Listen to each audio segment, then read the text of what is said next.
is inevitable. The other thing that people are not considering are demographics, you know. You're watching the Spotlight Network. Starring Hollywood's newsman, Logan Crawford. They now believe a single member. He works with TV and film legends. And now, Logan's shining the spotlight on the world's top emerging authors and creators. International were abducted. This is Spotlight with Logan Crawford. Streaming on Roku, Apple TV, and Amazon Fire TV. I'm Logan Crawford, and right now on the Spotlight Network, we're taking a bold look at immigration, unity, and the American family with one of my favorite guests, one of my favorite authors. Her name is Margaret Donnelly, and she has penned a very powerful book. It is called Trump, Tamales, and the American Family. In this thought-provoking book, the author challenges the politics of division and calls for a return to the cooperative spirit of the greatest generation. Blending cultural tradition with policy insight, she offers a vision of unity across the Americas where tamales become more than a meal. They become a metaphor for a shared purpose and prosperity. We're delighted to have this very talented author join us here today on Spotlight. We thank the team at Authors Tranquility for helping us put her in the spotlight today. And we ask viewers like you to support authors like her by subscribing to our channel and by purchasing her amazing book. The links are below this interview. Margaret, great to see you here today on Spotlight. Thank you for joining me once again. It's wonderful to be here, Logan, and to have this interview and talk about my book. Yeah, it's such an important topic right now. It seems like there's just absolute chaos on the immigration front. You're on the front lines of that. You're an attorney. Tell us what it's been like. Well,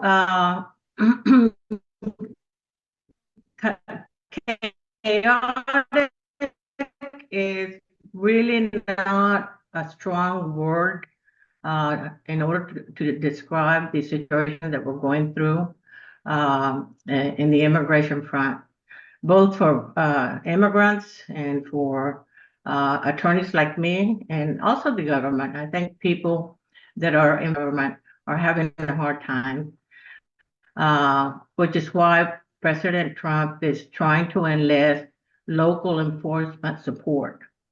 Well, there's just a lot. Right now, we have close to 52,000 immigrants in ICE detention. Half of them don't have a criminal record, which is very, very interesting.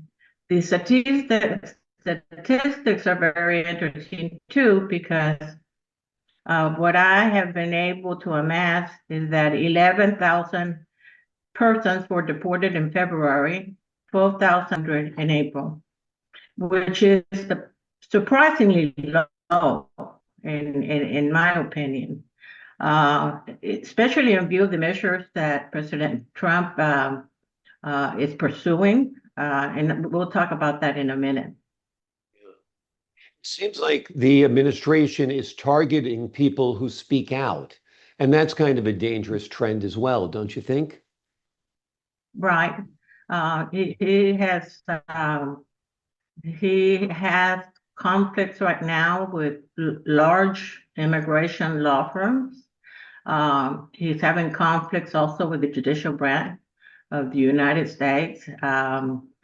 The biggest block that he has in implementing his measures are the courts. How we deal with that? The American way, up and down, lower court, middle court, and then the U.S. Supreme Court.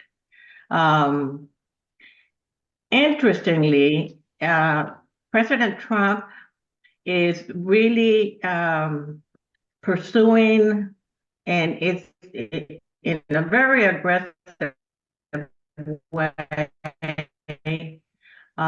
to stop or actually stop several programs that are going to end up turning legal immigrants, mostly from the that when you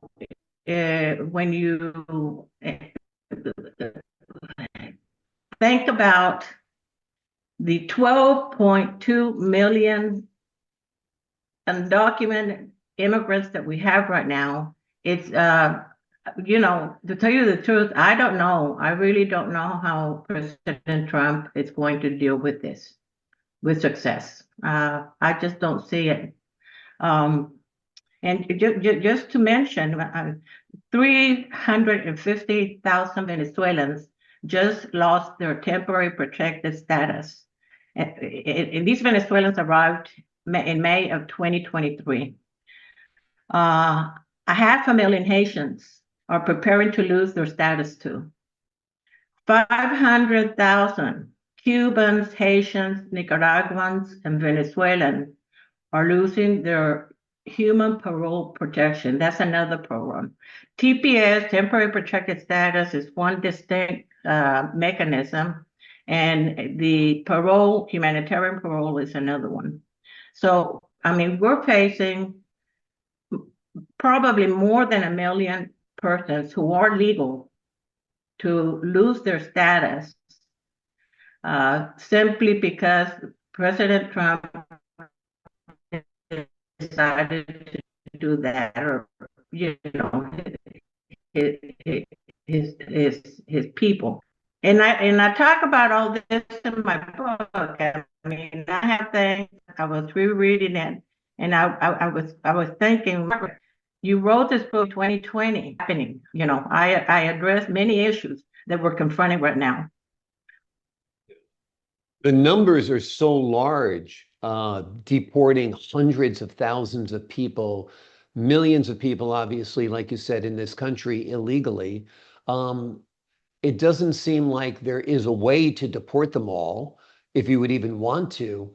So don't you think some kind of like sensible plan needs to be put into place to perhaps close the door against future illegal immigration, but do have some kind of pathway to citizenship for the people that are here?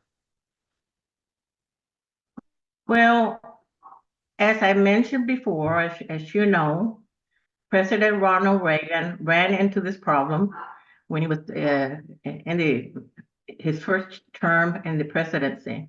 I mean, he wanted massive deportations and found out that the infrastructure just did not support that measure, and came up with the Legalization Act of 1986, as we know, known as the amnesty. And as I've said before, I think Trump is going to run into that same wall. One of the things that I wrote in my book that I want to read, I said, this is the first thing that I'm going to read. In the book, I say, unfortunately, when we are afraid, it's easy to be manipulated into believing strange things. We see support for this claim when we consider the fact that many of us fear that immigrants and asylum seekers are out to hurt us. We convince ourselves that they are terrorists who must be physically blocked from our territory, that they're gang members and the crocodiles under our beds. And that's exactly what's going on right now. Exactly. They've been demonized. Basically, that's what you're saying. They've been demonized. They're alligators under our bed, however you want to describe it. They are made to seem like they are pariahs that are not welcomed in this country. And a lot of it is to gin up political support in this very, very divided country. Obviously, immigrants throughout the history of the United States have made tremendous contributions to this country. We have a history and a tradition of embracing immigrants. So what are people to do who, have a heart, who feel that the president's going too far? Yeah. Personally, and as a professional, I think that he's going too far, and it's realistic. I mean, he had some very, very good policies, but in the immigration front, I'm having a really, really hard time understanding his motivation and practicality. You know, in my book, I said not only is President Trump the head of our nation, but his actions and policies directly impact our extended family of the American continent. President Trump's plans for construction of a border wall, along with his immigration policy goals, are like a live grenade lobbed into our family home, promising to tear our relatives and family apart. Yeah, very, very true. Very, very true. Very insightful, very applicable to what's happening right now in our country. In your book, you also write about the greatest generation and the need to get back to their spirit. Tell us a little bit about that aspect of your call, your vision for America. I got that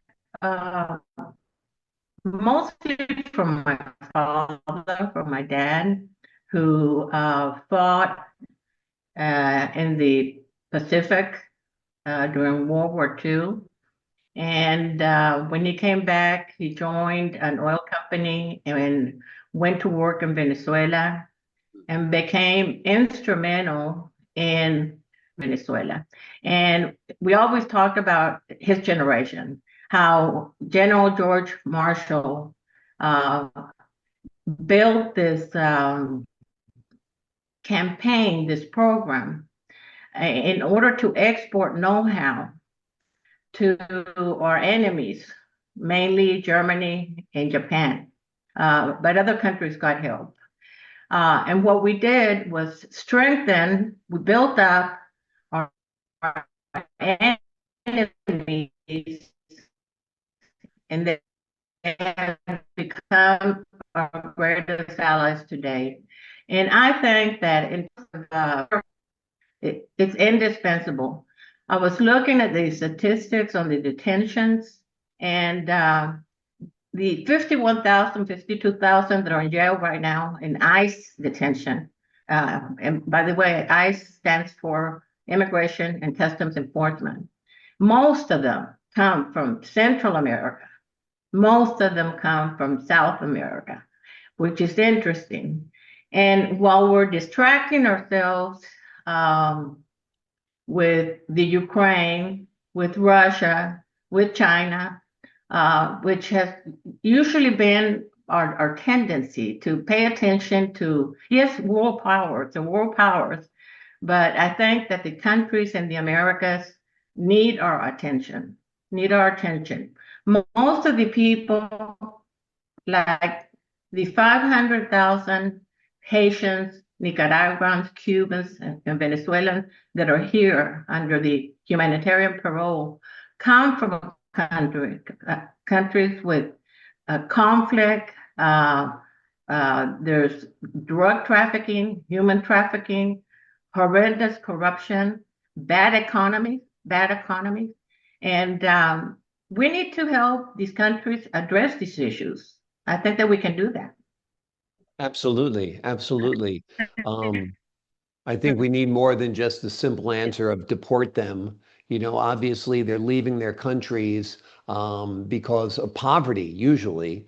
So I think if we empower those countries economically, educationally, I think people will less likely to leave, and the situation will, quiet down. How do you propose that we shift from border walls to bridges of connection? Strengthening local cooperation between both sides on the border. I think it's indispensable that we pay attention to that. I'm not saying open the door widely, no, but we have to pay attention to our house. But one thing that I wrote in my book is the deterrence of the militarized wall.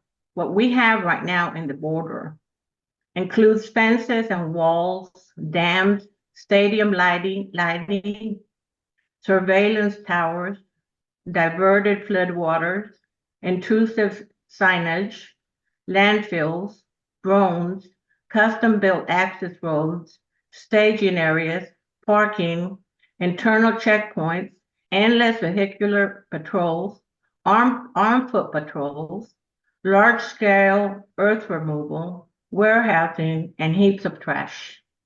The local communities along the Mexico-U.S.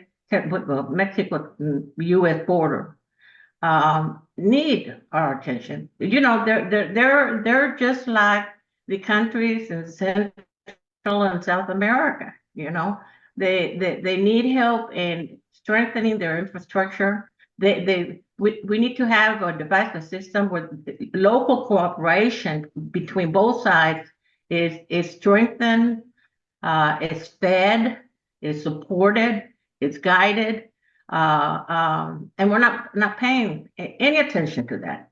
We're not paying attention to the environmental problems that we have along the border, like water, which is indispensable, of course.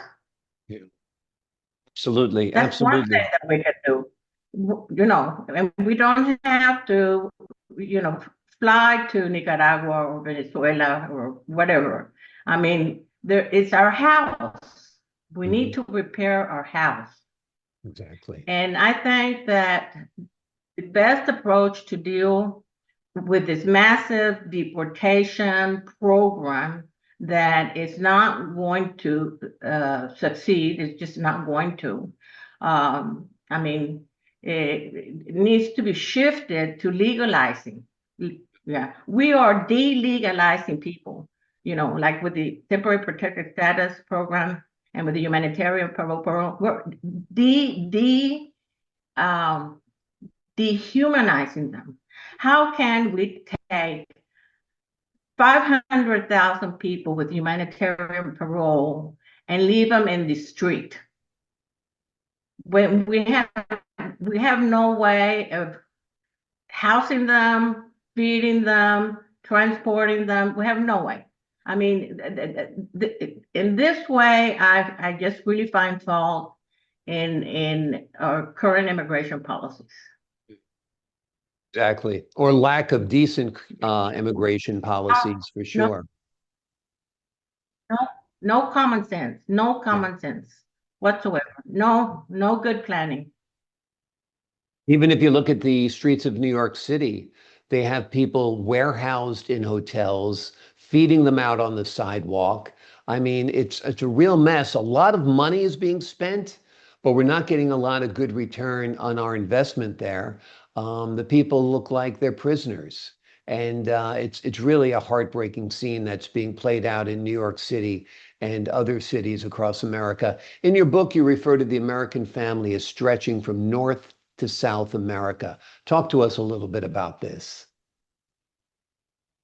Stretching the family, it definitely is very conspicuous. I think stretching the family, we are a family. I say something in my book about how we fact in view of our history. I mean, we were invaded, occupied by European nations, and we act like they were the only ones who arrived. When we, even today, we don't even consider our indigenous roots. I mean, the Americas was one big continent where there was enormous trade, cultural ties, family ties. I mean, I did a documentary titled "Roads That Bind," and it's about how our current highway system used to be tribal routes for the indigenous people to travel south and travel north. Like Route 66 was one of the main routes used by the tribal economy.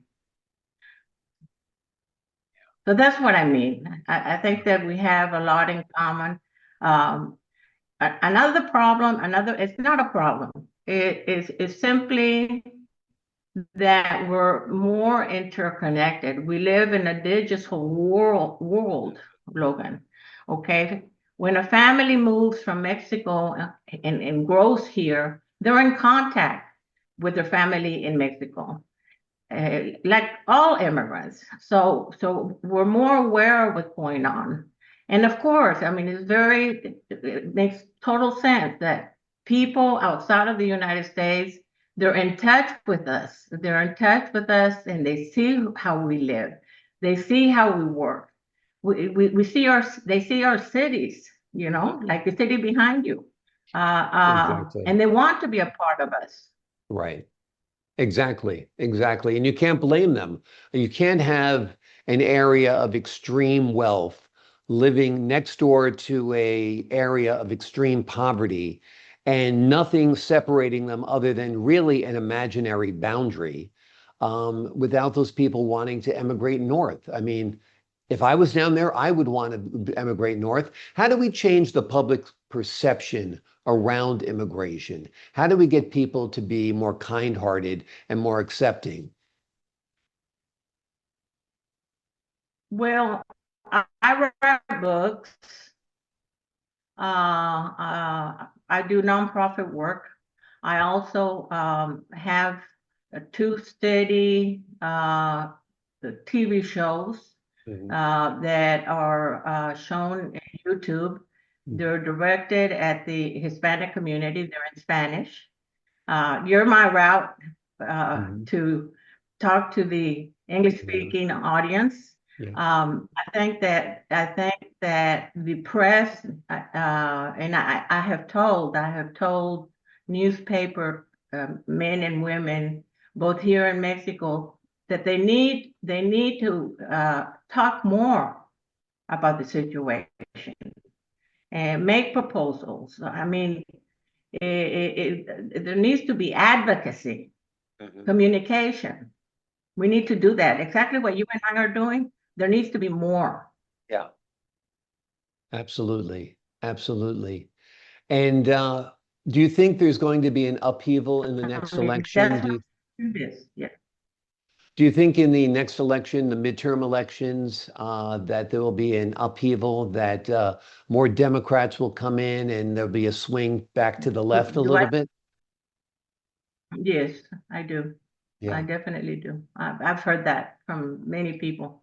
Yeah. Yeah. Yeah. And it's inevitable. The other thing that people are not considering are demographics, how they're changing. And one statistic that in my book, where I say between 2010 and 2011, the number of persons under 18 years declined by 190,000. Wow. That's in 1 year, 12 years, by almost 1 million. So we're going through substantial changes, lower immigration levels, growing levels of aging Americans, lower fertility rates.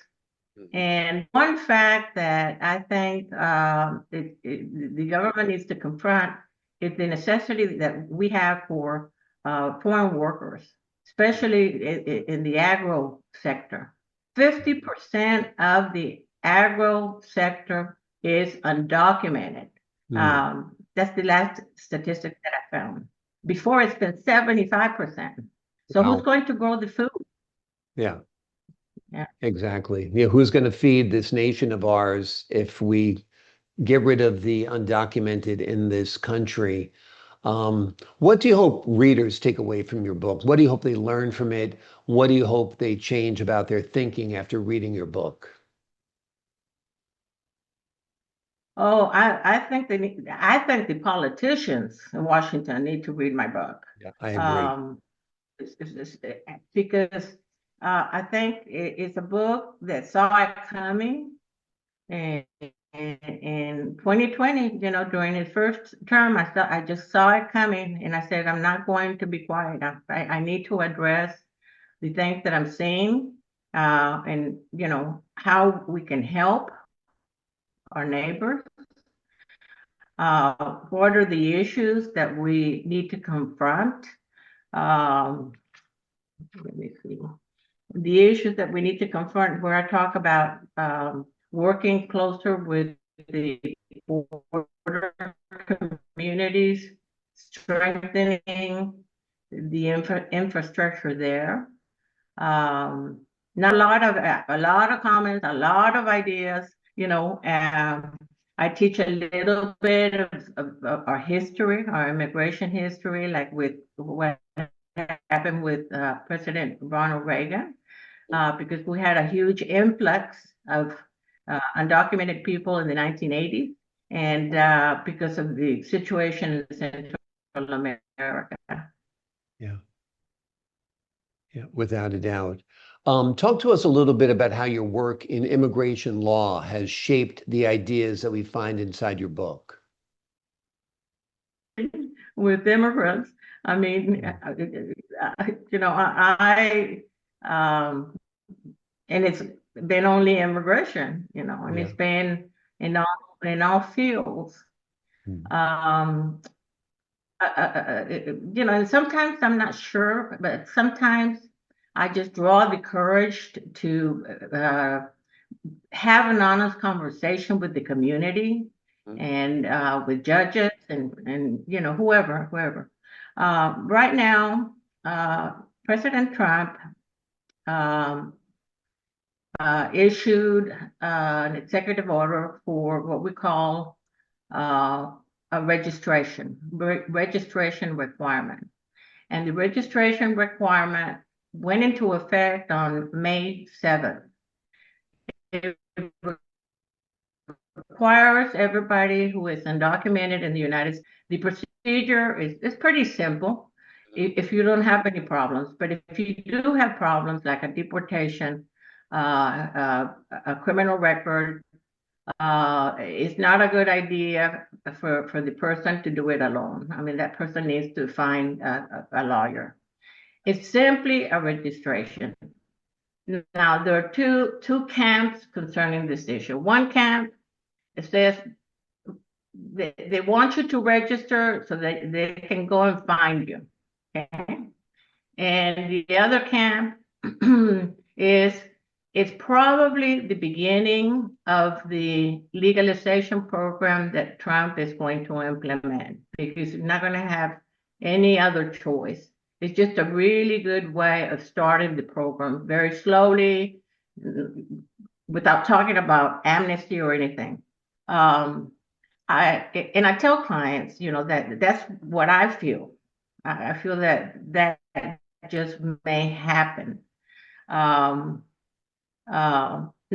we have another measure that Trump implemented, not implemented, but encouraged, is the cooperation between ICE, the Immigration Customs Enforcement Agency, and the IRS to share data, about aliens, like how to find people who have a deportation order, because the IRS records they're updated.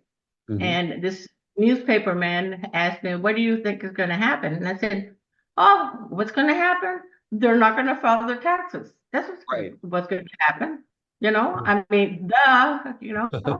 Exactly. If the IRS is going to catch you because you file your taxes, don't file your taxes. It's like a double win in their minds in some way. You know what I mean?